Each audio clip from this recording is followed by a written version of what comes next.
Sebenarnya dari awal pinjol itu tidak pernah dijadikan pengganti produk pinjaman dari bank, leasing dan koperasi. Tidak pernah. Ya, istilahnya pinjol ini sudah dianaktirikan duluan. Ya, kenapa dianaktirikan? Ya karena baru kali ini ada yang namanya hutang setelah 3 bulan galbay maka hutang itu dianggap hangus. Ya, Anda tahu berita itu? Kalau belum tahu nanti akan saya tampilkan di video ini. Ya. Lalu kenapa pinjol ini dia anaktirikan? Pinjol itu kan praktis, ya. Modal KTP, mangap-mangap, selfie, ya kan, tengok kiri kanan itu langsung cair. Oke. Nah, kalau pinjol ini tidak dianaktirikan, yang namanya pengajuan KUR, kredit usaha rakyat itu harusnya lewat pinjol. Ya, pengajuan kredit KPR, rumah itu lewat pinjol saja. Praktis kan? Bukan lewat bank lagi. Oke, ngapain lewat bank capek-capek survei yang hasilnya pun tetap meragukan, tetap banyak yang tidak bayar. Ya lewat pinjol aja, gitu kan. Itu bukti bahwa pinjol ini dianaktirikan. Oke, lalu karena penagihan di pinjol ini sangat kasar, tidak beretika, maka OJK mengeluarkan aturan perlindungan konsumen yang disahkan di tahun 2023 sampai 2024 ini. Ya. Pertanyaannya, kenapa dulu-dulu tidak ada perlindungan konsumen? Ya, dulu-dulu ya kan banyak ya penagihan di bank, di leasing juga, di koperasi juga ada penagihan-penagihan. Ya, kenapa dulu-dulu tidak ada yang namanya perlindungan konsumen? Nah itu, ya bukti bahwa pinjol itu, aduh, ya dianaktirikan udah, ya kan. Nah sekarang pertanyaannya, apa yang membuat Anda takut galbay di pinjol? Ya, sedangkan Anda sekarang sudah mengetahui bahwa pinjol itu, aduh, ya ibaratnya uang pinjolnya aja nggak punya teman kok, ya kan? Kenapa Anda takut? Gitu ya. Nah, maka dari itu untuk saya yang paham seperti itu, paham hal-hal seperti itu, galbay di pinjol itu sifatnya harus. Ya, karena kehadiran pinjol di Indonesia ini sangat meresahkan dan dibiarkan, ya, dan juga dianaktirikan. Ya, Anda sadar nggak kalau kehadiran pinjol itu dibiarkan di Indonesia ini? Ya, alasannya apa dibiarkan? Kenapa pinjol ini dibiarkan ada di Indonesia? Loh, apakah saya perlu tahu jawaban dari pertanyaan retorika seperti itu? Nah, kenapa sih pinjol itu dibiarkan berkeliaran padahal sudah banyak yang bunuh diri? Gitu. Itu kan pertanyaan retorika.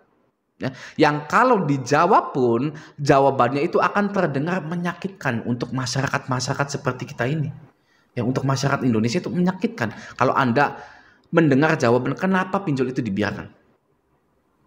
Ya, nah jadi walaupun pinjol itu dibiarkan, kita tetap mengetahui bahwa dasarnya pinjol itu dianaktirikan. Maka dari itu pinjol ini harus digalbay.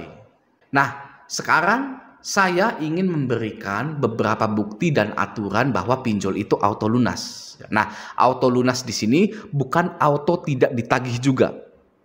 Ya, karena meskipun hutang Anda sudah auto lunas oleh asuransi, Anda akan tetap ditagih. Ya, kenapa seperti itu? Ya, kenapa enggak? Ya, kalau bisa dapat double, kenapa harus single? Nah, itu sifat manusia, ya, greedy, ya kan, perusahaan dijalankan oleh manusia. Nah, langsung saja kita lihat buktinya. Nah, pada tahun 2019 ada artikel seperti ini. Ya, bisa kita lihat di sini 6 Maret tahun 2019. 90 hari nunggak fintech tak boleh lagi tagih nasabah. Isinya itu seperti ini. Direktur Pengaturan Perizinan dan Pengawasan OJK Hendrikus Pasagi mengatakan penyelenggara peer-to-peer atau P2P lending hanya bisa menagih cicilan yang tertunggak maksimal 90 hari. Setelahnya, pinjaman tersebut tidak bisa ditagihkan lagi atau hangus. Coba Anda bayangkan. Ada sebuah perusahaan pembiayaan yang memberikan pinjaman kepada nasabah atau masyarakat Indonesia, tapi setelah 90 hari nasabah itu gagal bayar, maka pinjaman tersebut tidak bisa ditagihkan lagi atau hangus. Nah, itu adalah bukti bahwa pinjol itu dianaktirikan. Ya, jadi tidak ada lagi alasan Anda itu takut untuk gagal bayar di pinjol. Dan hal ini itu sudah diterbitkan pada tahun 2019 loh. Ya, ini berapa tahun yang lalu? Sekarang sudah tahun 2024. Hampir 5 tahun yang lalu ya. Yang artinya hutang di pinjol itu auto lunas. Yang menginfokan hal tersebut langsung dari karyawan OJK-nya, Direktur Pengaturan Perizinan dan Pengawasan OJK Bapak Hendrikus Pasagi mengatakan hal tersebut. Ya, pinjaman tersebut tidak bisa ditagihkan lagi atau hangus. Nah, pinjol tetap menagih, ya kan? Walaupun memang sudah hangus. Jadi hal tersebut, hal yang krusial seperti ini itu dilupakan oleh kita ini, karena kita sangat sibuk dengan rasa takut kita. Ya, rasa takut kita itu lebih besar daripada kesadaran kita untuk fokus pada inti dari permasalahan galbay tersebut. Ya, kesadaran kita juga harusnya berfokus pada solusinya. Ya, bukan hanya pada ketakutannya saja. Nah, tadi tahun 2019. Ya, kita langsung tarik ke tahun 2023. Ya, tahun 2023 dan tahun 2024. Ini ya, ini ada surat edaran Otoritas Jasa Keuangan Republik Indonesia nomor 19 tahun 2023. Gitu. Nah, kita langsung cari asuransi. Nah, di sini ya. Jadi di nomor 6 berbunyi seperti ini. Pengalihan resiko pendanaan atau gagal bayar sebagaimana dimaksud pada angka 1 huruf D dapat dilakukan melalui mekanisme asuransi atau penjaminan. Jadi jika ada gagal bayar, silahkan dialihkan menggunakan asuransi, ya, yang artinya ya auto lunas.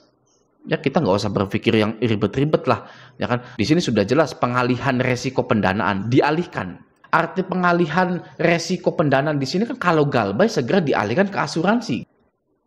Nah itu ya auto lunas itu, ya kan? Nomor 7, nih ada lagi nih ya. Dalam melakukan pengalihan resiko pendanaan sebagaimana dimaksud pada angka 6 ini, ya, penyelenggara atau perusahaan pinjol dapat bekerja sama dengan perusahaan asuransi atau perusahaan penjaminan yang memiliki izin usaha dari Otoritas Jasa Keuangan sesuai dengan ketentuan perundang-undangan.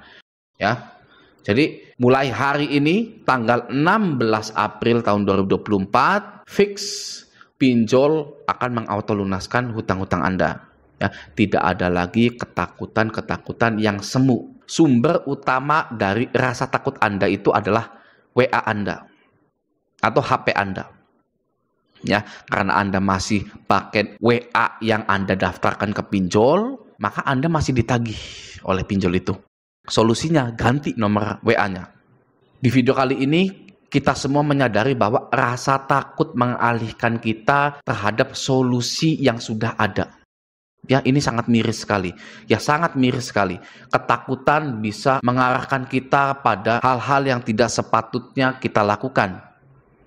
Ya, kita lihat contohnya itu di korban-korban pinjol yang mengakhiri hidupnya atau bunuh diri.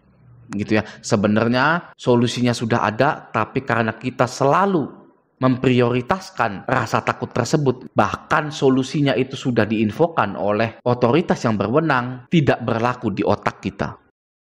Nah, bagi Anda yang sudah galbay sampai hari ini, saya ucapkan selamat, karena kita semua adalah orang yang bisa bertahan, survive dari malapetaka ini. Gitu ya. Nah, semoga kita tetap konsisten untuk selalu bertahan. Oke ya. Nah, semoga video ini bermanfaat. Sampai jumpa di video selanjutnya.